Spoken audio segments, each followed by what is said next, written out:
We already know that the ice caps are melting, but have you ever thought of the stuff that's trapped in the ice that's going to thaw? What if some of that stuff isn't really dead, just dormant, waiting to come back? What would happen if we were suddenly exposed to deadly giant viruses that have been buried in the deep layers of permafrost for thousands of years, ones that we have never met before? We may find out sooner than you think. Climate change is melting permafrost soils that have been frozen for thousands of years, and as the soils melt, the ancient giant viruses that were laying dormant are springing back into action. But what makes these viruses so special, and why are they called giant viruses? Well, most common viruses are incredibly tiny and typically only have about 4 genes or so, not even enough to be considered alive. Giant viruses, on the other hand, are a totally different story. Sometimes as big as bacteria, giant viruses have much more genetic material, anywhere from hundreds to thousands of genes. And as the permafrost melts, scientists are finding them more and more frequently. In 2014, researchers in Siberia uncovered a giant virus known as Pithevirus sibiricum.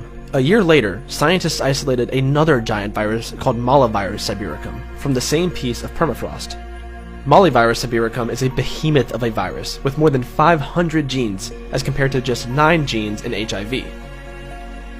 These giant viruses were found 1,000 feet underground in 30,000-year-old permafrost. Amazingly, even after more than 30,000 years embedded in ancient permafrost, when researchers exposed amoebas in their lab to the virus, they found that the virus was still active and quickly infected the host cell.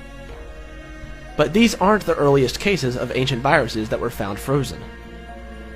About a decade later, scientists discovered the first mimivirus, a 1,200 gene specimen measuring twice the width of traditional viruses, buried beneath the layers of melting frost in the Russian tundra. The viruses, although invisible to the naked eye, are the biggest on Earth, larger than even many bacteria and some regular cells. Giant viruses are not only bigger in their number of genes, they are also tougher, more resistant to environmental conditions, and are harder to destroy than viruses that infect humans and multicelled animals. One might wonder, if long-buried viruses can be unearthed, what else might be capable of coming to the surface from deep layers of permafrost?